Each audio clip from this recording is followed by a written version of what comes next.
দেখুন, আপনার মেজ মেয়ে যদি এ বিয়েতে রাজি না হয় তাহলে আমারও আর কিচ্ছু করার থাকবে না। আমার বড় ছেলের বিয়ে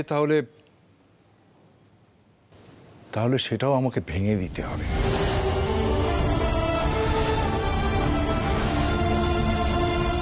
এখন আমাকে এমন কোনো বাড়ির সন্ধান করতে হবে যেখানে দুই বোন আছে। আমার আর কোনো উপায় নেই সাবিত্রী দেবী।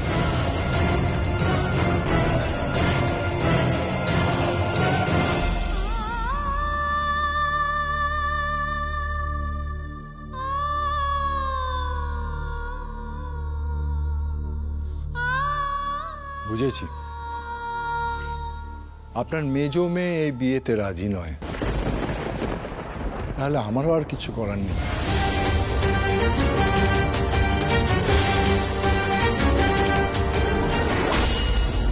আরে এরকম একটা ভালো সম্বন্ধ ভেঙে যাচ্ছে রাজেন, আমার মনটা কিরকম কু গাইছে। আমি আসি। শুভ্র, এসো।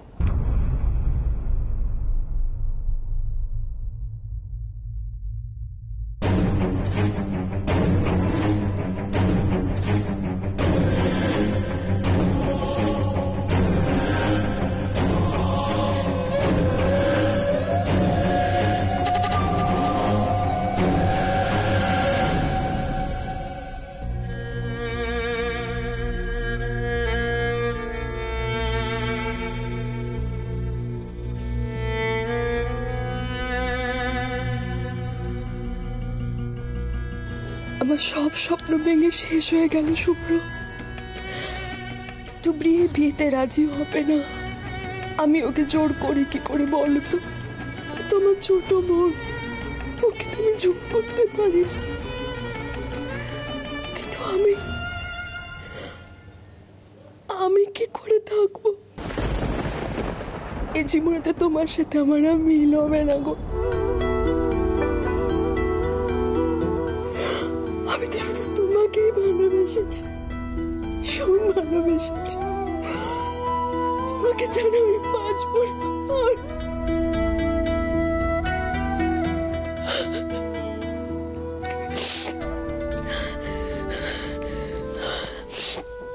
না। আমার জীবনে তো আর কোনো মূল্য থাকলো না। একটা মানুষকে ভালোবেসেছি, তাকেও পেলাম। আমি বাঁচতে চাই না।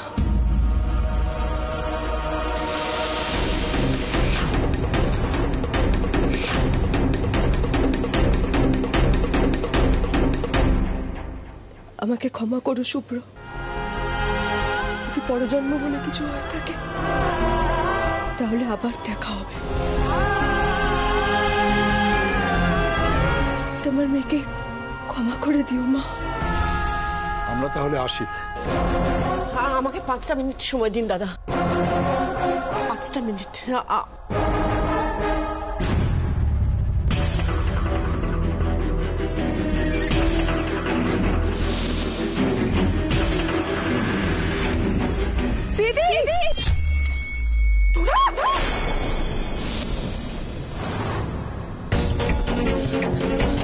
তুই কি করছিস? তুই পাগল হয়ে গেছিস? আমি কি করবো বল বল, আমি কি করবো? আমার বড় ছাড়া কোনো উপায় আছে? জীবনে একটাই আশা ছিল বড় বাঁচার, সেটাও নষ্ট হয়ে গেল। তুমরি সেটাও নষ্ট হয়ে গেল। এরকম করিস না, পাগলামো করিস না। তুই আমাকে বাঁচাতে চাস তো? বল না, তুই আমাকে বাঁচাতে চাস? হ্যাঁ দিদি, তুই আমাদের ছেড়ে চলে যেতে পারিস না রে।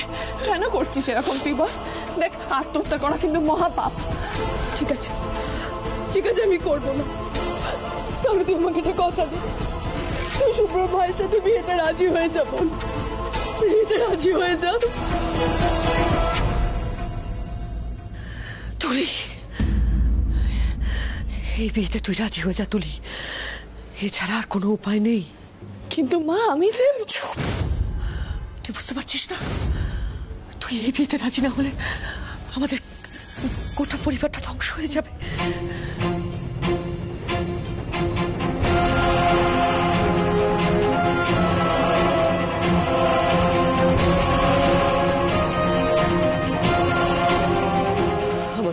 দিয়ে প্রতিজ্ঞা কর, তুই এই বিয়ে করবি, নাহলে তুই আমার মোরা মোরা মুখ দেখবি।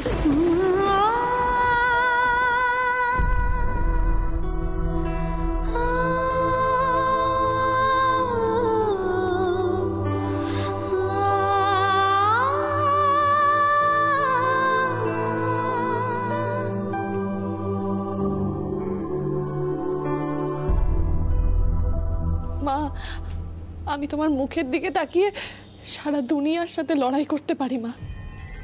তোমার মুখে এতটুকু হাসি দেখার জন্য আমি নিজের জীবনটাও দিয়ে দিতে পারি। তুমি তুমি মরার কথা মুখেও এনো না মা। তোমার কিছু হয়ে গেলে আমি যে মরে যাব মা। অমন কথা বলে না মা, অমন কথা বলে না। ঈশ্বর তোদের সব সময় রক্ষা করুন। তোরা 3 বোন বিয়ে করে সুখে ঘর সংসার করবি। আমি মা হয়ে এইটুকুই তো চাই, বল মা। জীবন দিতে যাবি কেন? তোরা কত ভালো থাকবি, কত আনন্দে থাকবি, আমি 2 চোখ ভরে দেখবো। দেখ তুলি, আমি জানি হঠাৎ করে তোর বিয়ের কথাটা উঠেছে, তো এই ব্যাপারটাতে তোর কোনো মানসিক প্রস্তুতি ছিল না, তাই না? আমি বুঝতে পেরেছি। কিন্তু দেখ মা, এ তো একদিকে তো ভালোই হলো। তোরা 2 বোন একসাথে এক সংসারে থাকবি, 2 বোন দুজন দুজনকে দেখাশোনা করবি, নিজেদের যত্ন করবি, আর আমি কত নিশ্চিন্তে থাকবো বলতো মা। হ্যাঁ, এই যে তুই মন্দিরে গিয়েছিলিস ঠাকুর কাছে প্রার্থনা করতে, যাতে তোর দিদির বিয়েটা খুব ভালোভাবে হয়ে যায়, যাতে কোনো বাধা বিঘ্ন কিচ্ছু না আসে। দেখ, সেই ঠাকুর আল ধরলেন তো, তোর বাবা শেষ পর্যন্ত এলেন, উনি রাজি আছেন ওকে সম্প্রদান করতে। এর থেকে ভালো খবর আর কি হতে পারে বল? আরেকটু হলে তোরা কি ভয়ঙ্কর একটা কাণ্ড ঘটাতে যাচ্ছিল বল? বিয়ে ভেঙে যাও যে একটা মেয়ের পক্ষে কি সাংঘাতিক কষ্টের, সে তো বুঝতে পারে। তুই মা আমার, তোর মনে আছে তুই একদিন আমাকে বলেছিলিস, মা আমার দিদির এত বড় মন, দেখো একদিন এই মনের জন্য কেউ এগিয়ে এসে দিদিকে বিয়ে করে নেবে। তাই তো হলো মা, তাই তো হলো। কোনো দাবি দেওয়া নেই তাদের, শুধু একটাই দাবি, 2 ছেলের একসাথে বিয়ে দেবে। তুই ভাবিস না মা, আমি তোকে জলে ফেলে দিচ্ছি। মা হয়ে কি আমি কখনো তা করতে পারি? সম্বন্ধটা তো ভালো, বল? তুই তো বাবাকে দেখলি, 2 ছেলেকে দেখলি, কত উদার মনে। এতে রাজি হয়ে যা মা। দেখ, কোনো না কোনো দিন তো বিয়ে করতেই হবে। এত ভালো একটা বাড়ি, আমি তোকে বলছি তুই সুখী হবি মা, রাজি হয়ে যা।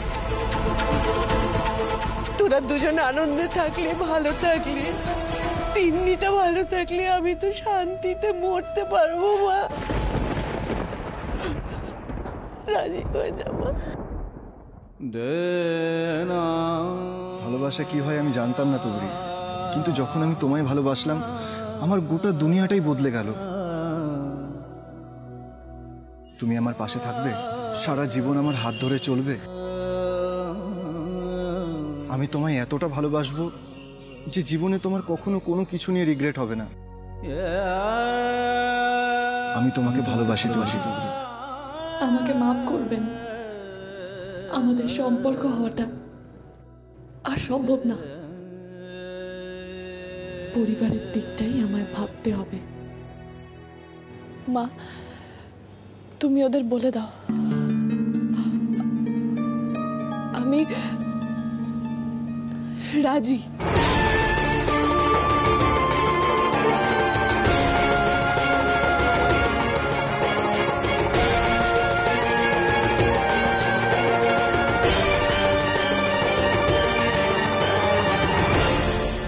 আমি জানতাম মা, আমি জানতাম তুই রাজি হবি। তুই যে আমাদের সংসারের কারোর কোনো কষ্ট সহ্য করতে পারিস না, আমি জানতাম তুই রাজি হবি। দেখ তুমি, এখন আমরা 2 বোন একসাথে থাকবো, সংসারের সুখ দুঃখ খুঁটিনাটি সবটা ভাগ করে নেব। ভালো হলো না বল? তাই না বল? আমি তো হাত তুলে আশীর্বাদ করছি তোদের, তোরা সবাই সুখে ঘর সংসার করবি, খুব সুখী হবি, তোরা খুব সুখী হবি। চল মা, আয় আমার সঙ্গে আয়।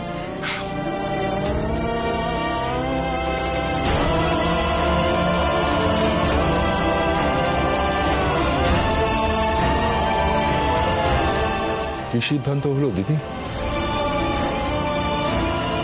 আমার মেজো মেয়ে বিয়েতে রাজি হয়েছে।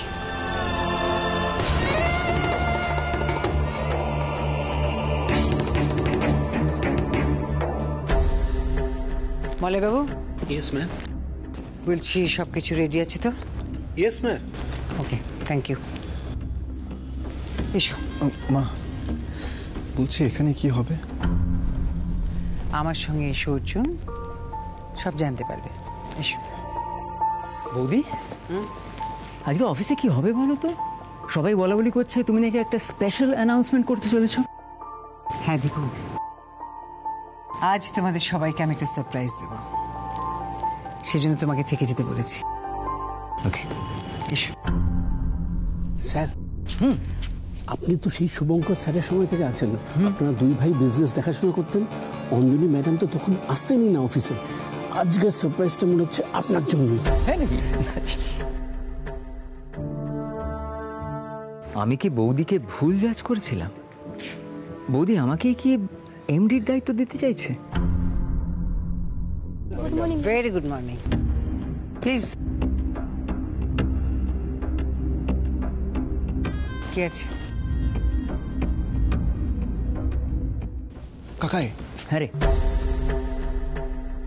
বলছি কি হতে চলেছে বলো তো? কারণ দেখো, অফিসে তো আজকে আমার প্রথম দিন, আমি একদম নতুন। এখানকার সিস্টেম রুলস আমার কিছুই জানা নেই। কিন্তু মা প্রথমেই আমাকে একটা পার্সোনাল কেবিন দিয়ে দিল। আমি না বুঝে পাচ্ছি না কি হবে। আর আমার তো তোমাদের সাথেই কাজ করতে ভালো লাগতো না, একসাথে বসে। আচ্ছা একটা কথা বলো, বলছি আমি যদি কোনো ভুল করি ম্যাডামের কাছে ভালোই বকা খেতে হবে না? দূর, সে আবার হয় নাকি? আরে বাবা, এই অফিসে তোর তো একটা ডেজিগনেশন আছে, একটা সম্মান আছে। তোর কাজের মধ্যে দিয়ে সেই সম্মানের জায়গাটা আরো পোক্ত করে তুলতে হবে, বুঝেছিস? ওকে। ভয় পাস না, আমরা তো সবাই আছি। শিখে দেবো। বসে। কি যে নিশ্চিন্ত হলাম। বাপরে বাপ, এতক্ষণ তো আমার ব্লাড প্রেশার একদম ধপধপ করে বাড়ছিল। এবার থেকে কিন্তু আমি উড়ন্তুবড়িরও হবু শ্বশুর। হ্যাঁ, না মানে আমি ওকে ডাকবো তুবড়ি বলেই, যে নামে সবাই ওকে চেনে। হ্যাঁ, তোমরা দুই বোন আমার ঘর একেবারে আলো করে থাকবে। সারা জীবন এটাই চেয়েছি, মা বোনেদের মুখে হাসি থাকুক। আমার এই সিদ্ধান্ততে ওরা কত খুশি। অর্জুন, এই জন্মে আর আমাদের দেখা হলো না, সরি। আপনি ভালো থাকুন, এটুকুই চাইব। আমি স্বপ্ন দেখি না, কারণ আমার স্বপ্ন সত্যি হয় না। আজ আমি আপনাদের সবাইকে ডেকেছি একটা বিশেষ সারপ্রাইজ দেব বলে। আপনাদের মধ্যে কেউ কি বলতে পারবেন যে আজকের তারিখটা কত? 10th মে। রাইট। আজকের দিনটা আমার কাছে খুব স্পেশাল। কারোর কি মনে আছে? বৌদি, আজকের এই দিনটায় তুমি প্রথম অফিস জয়েন করো।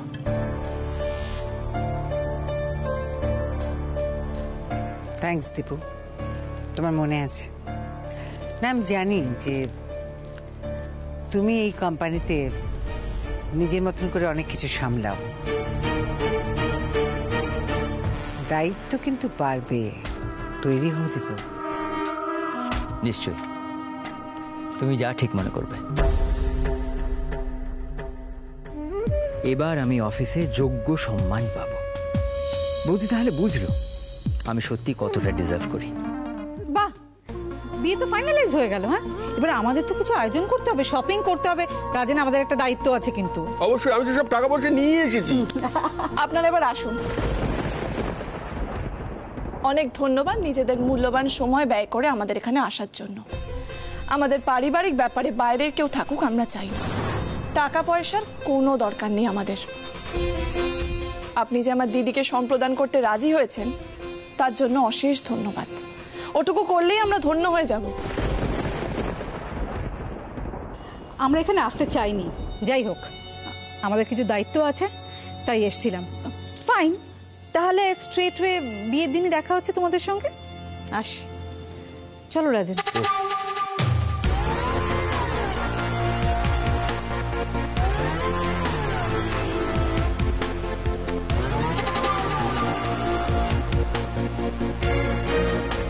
চলো।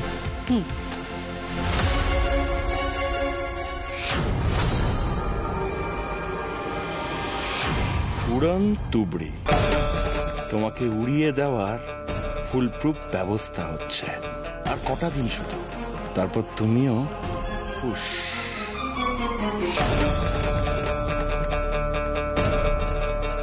এই দাঁড়াও, অঞ্জলি দিকে একটা ফোন করি, বলতে হবে না সবকিছু। হ্যালো অঞ্জলি দি, আমি ভীষণ খুশি অঞ্জলি দি। হ্যাঁ, খুশি হবার মতোই। বলছি তুবড়ির বিয়ে ঠিক হয়ে গেছে। হ্যাঁ, একদম পাক্কা খবর। এবার তুমি তোমার মতো এগো। ইয়েস। আর শোনো না, বলছি আমাকে খুশি করতে ভুলে যেও না কিন্তু, মনে থাকবে তো? হ্যাঁ হ্যাঁ, ছাড়ছি তাহলে। হ্যাঁ ঠিক আছে ঠিক আছে, ভালো।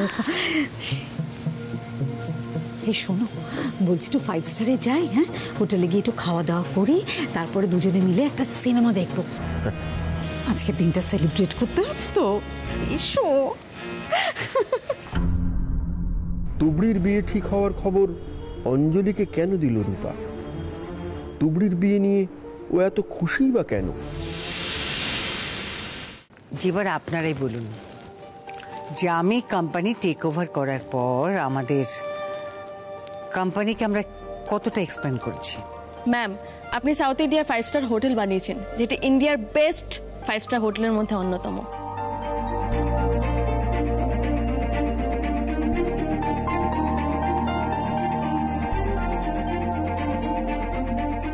Right, thank you.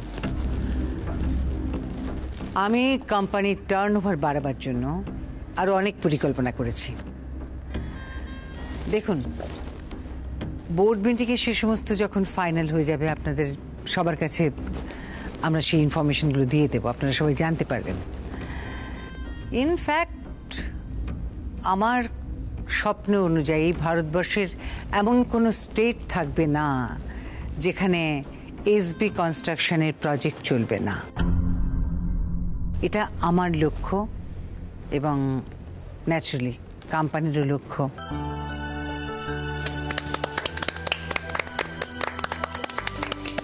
কিন্তু এবার থেকে আমি আর একার সমস্ত দায়িত্ব সামলাবো না। আমি ঠিক করেছি এবার আমার পরেই এসবি কনস্ট্রাকশনসে আর একজন এমডি থাকবেন, যাকে আমি বেছেও নিয়েছি, যিনি আমাদের পরিবারেরই লোক, যাকে আমি ভরসা করতে পারি এবং যিনি এই গুরু দায়িত্ব সঠিকভাবে সামলাতে পারবেন। Congratulation sir. আমি বলেছিলাম না আপনি সবচেয়ে পুরনো। ম্যাডাম আপনাকেই সিলেক্ট করেছেন, দেখুন। দীপু, হ্যাঁ, তুমি একটু এদিকে এসো, আমি চাই তুমি আমার পাশে থাকবে। আমি নামটা অ্যানাউন্স করার সময় আমি চাইছিলাম যে তুমি আমার পাশে থাকো। আফটার অল তোমার দাদা যেদিন এই বিজনেসটা শুরু করেছিলেন সেদিন তুমি ওর পাশে ছিলে। বৌদি, তুমি আমাকে যোগ্য মনে করেছো, দায়িত্ব দিচ্ছ। আমি এই দায়িত্ব মাথা পেতে নিলাম, পালন করব, যাতে এই কোম্পানি উন্নতির একেবারে শিখরে ওঠে। থ্যাঙ্কস। না, আমি আপনাদেরকেও আর ওয়েট করাবো না, আপনারাও নিশ্চয়ই ইগারলি ওয়েট করছেন সবাই। আমি ঠিক করেছি এসবি কনস্ট্রাকশনের নতুন এমডি হবেন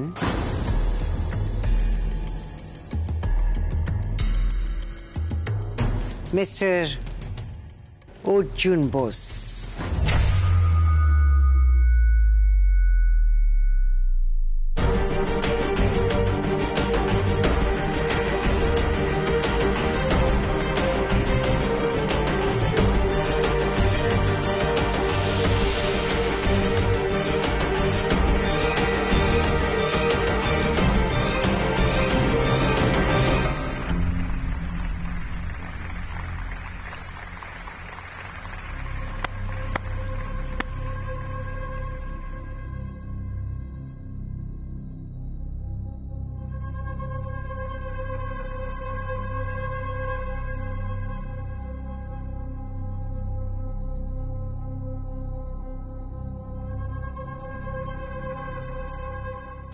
মা, আমি এমডি।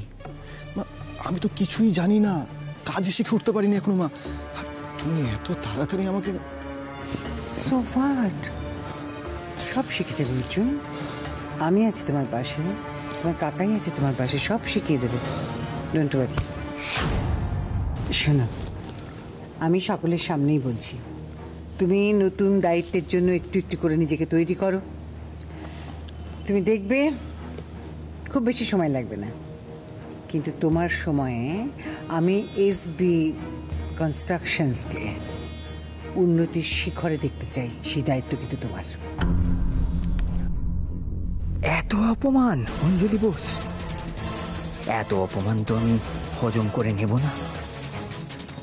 নিজের ছেলেকে সিংহাসন দেবে আর আমি পেছনে হ্যাঁ স্যার বলার জন্য দাঁড়িয়ে থাকবো? কিছুতেই না। এর ফল তোমায় হাড়ে হাড়ে ভুগতে হবে।